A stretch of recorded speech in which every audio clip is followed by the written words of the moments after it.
Thanks for tuning into the Urban Scope podcast. I'm back with another Inside the Scope edition of my podcast. And inside the Scope today, I will have Kid Cudi. Now, he's been in the media lately for the Diddy trial and things like that. But as far as music is concerned, he's definitely changed the sound of hip hop. And he's one of those artists that I talk about that you can't tell the story of hip hop without, especially when you bring it to modern day times. So, you know, being a college student and starting to learn about music and what music really is because at first listening to hip hop, just understanding just the rap part of it, just saying making words rhyme and making it sound good, but actually having a message and actually having substance is something that I didn't gather until I got into college and I started listening to artists like Common and Lupe Fiasco and even Jay-Z and Nas and artists like this. But listening to the music I listened to in high school and college were totally different because I just had a different perspective on things, a different grasp on things.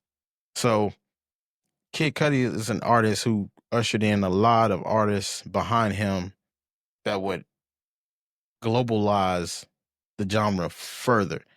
So Tupac once said, "I might not be the person that changed the world, but I'll spark the brain that will change the world." And that's definitely what Kid Cudi did. Kid Cudi influencing artists like Travis Scott, ASAP Rocky, Chance the Rapper, and just a slew of other artists today that had its elements of Cudi's pedigree inside their music. Definitely helped change the sound of hip hop what it is today. Some say for the worse, but I think it was for the better in some aspects, not just because of the sound, but the substance part. Um, some artists that really don't put a lot of words together. That's just for the youth and for people who are a fan of production more so. But Kid Cudi definitely influenced some artists that, have substance. You have Chance the Rapper that has substance in his music. Even elements, Travis Scott to a degree. But artists, that just having substances by choice. If Kid Cudi influenced you to have a sound, that's different. But the substance part, a lot of people don't give Kid Cudi credit for the substance part of his music, being able to actually talk about things. And it's kind of interesting because Kid Cudi always said Snoop Dogg was his favorite artist ever. And it's evident in his music from what he talks about. Um, Everything is, a lot of things he talked about is substance, and a lot of things was substance, which if you know, you know. But listening to earlier projects from Kid Cudi, that mixtape, The Kid Named Cudi, which was a classic mixtape that he dropped before he dropped The Man on the Moon, his solo debut album. This album had, that mixtape had classic songs and kind of set the precedent for his sound. The song, Day and Night was on there. He had a couple other songs that made it to that solo project that were on that mixtape as well. One of my favorite songs is Maui Wowie on that project. But he just showed what kind of artist he was because Day and Night didn't tell the whole story. And I talk about this a lot back in probably the 2010s and before then, a lot of these artists would drop these songs, these lead singles that didn't sound anything like the rest of the projects, but they had to draw fans in, they had to draw in viewers, they had to draw in sales, so they would drop these poppy hits.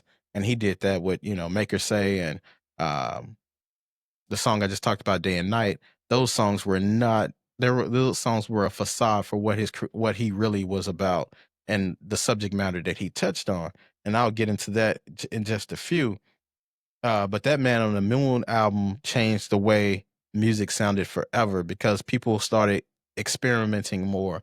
Because usually before Kid Cudi dropped on that Man on the Moon album, people only experimented with sounds like that on mixtapes. And that's the bravery that Kid Cudi had and the faith and the label had in him to be able to drop a project with such different sound just to be able to put that product out that counted because the mixtapes really didn't count or didn't count towards sales at all. So people could experiment with that and just say, all right, if it's a dud, it won't work.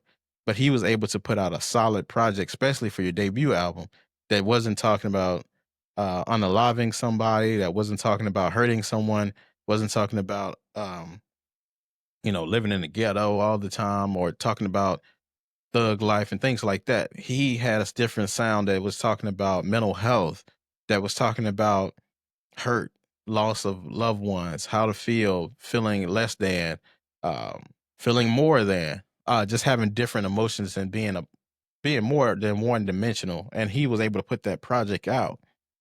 And that Man on the Moon album having sounds like that and just, changing the sound of music, especially hip hop in general, albums that changed my life forever. I always talk about that Common Bees album that changed my life. Lupe's Fiasco, Food and Liquor, Nas's Illmatic, Biggie's Ready to Die. Those albums changed music for me, being able to see hip hop as an art and not just rapping. Because I used to listen to No Disrespect, Cash Money, and No Limit and things like that. And I saw that it's just rapping. But when I listened to albums like Man on the Moon and Illmatic, I started seeing hip hop as an art. Started seeing rapping, not seeing rapping anymore, but poetry in motion. I was able to see these things and be able to expand my palette of music. And, you know, these are albums that I talked about that would be chapters in the hip hop Bible if there was one. But Kid Cudi's artistry on this project and just in general was fresh, and it was something new. It was something different that we hadn't heard from artists before. Something very different in music. But he was always open and transparent as well about his feelings and about what he went through and what molded him to be the man that he was. In the song Soundtrack to My Life, this was a definite situation where he addressed that when he said, "I'm super paranoid, like a sixth sense. Ever since my dad died, I ain't been right since." Um, very honest and very gives us a glimpse inside his life to know his thought process on things and just to know that that he's human. And I liked a lot of Common's narration on this album as well. I think that was the fatherly voice he was hearing, or the fatherly, like that Morgan Freeman, Samuel L. Jackson approach that they talk about in your head. He definitely had Common for that reason, I believe, on this album. Now that I think about it, but that day and night song was most people's introduction to Kid Cudi, which was different. It had elements of hip hop, pop, rock, even alternative music, which he got into a little bit later, like that rock and roll type of thing he was into. But very brave and confident sounding in this song and on this album as well. Sky Might Fall might be one of my favorite songs. It's one of those songs that address mental health, that says, we go through tough times, but I'm not worried because I know that'll be a brighter day. One of those type of deals. But he doesn't get enough credit for being one of those mental health addressing artists as well, because I think he went through it a lot. But artists like Wale and Kendrick Lamar, they address these things a lot, and it helps the fan base, especially when they have a younger fan base or core audience that they're trying to address to know that they're not going through it alone as well. One of my favorite songs that he addressed mental health wise is These Worries with Mary J. Blige, which was on his second album, Man on the Moon 2, Legend of Mr. Rager, a very classic song.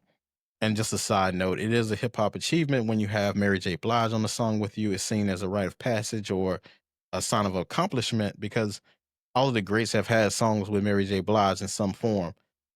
I.e., uh, Can't Knock the Hustle with Jay Z and Mary J. Blige, Method Man and Mary J. Blige, You're All I Need, or Kendrick Lamar and Mary J. Blige, Now and Never. Classic songs that all included Mary J. Blige because of her angelic like voice and her statue in the R&B game. Um, so you definitely need Mary J. Blige on the song if you want to be um, on those great lists. But also Kid Cudi had two songs on the same album with Mary J. Blige, so I guess he double won in that aspect. But on this song, he said, "I'm tired of MFers saying that they worry about me. In fact, they probably never gave a F about me," which summarized life in general. Because a lot of time people ask how you doing, but they don't really care. And Kid Cudi kind of addresses that in that bar. But and that's one of the realest songs I think he ever wrote, because it just seemed like he just laid it out all, laid it out there and just gave us his all. And that second project can be arguably better than the first, but the first has so many hits that it's difficult to make his second album better than the debut, but his second album definitely was up there.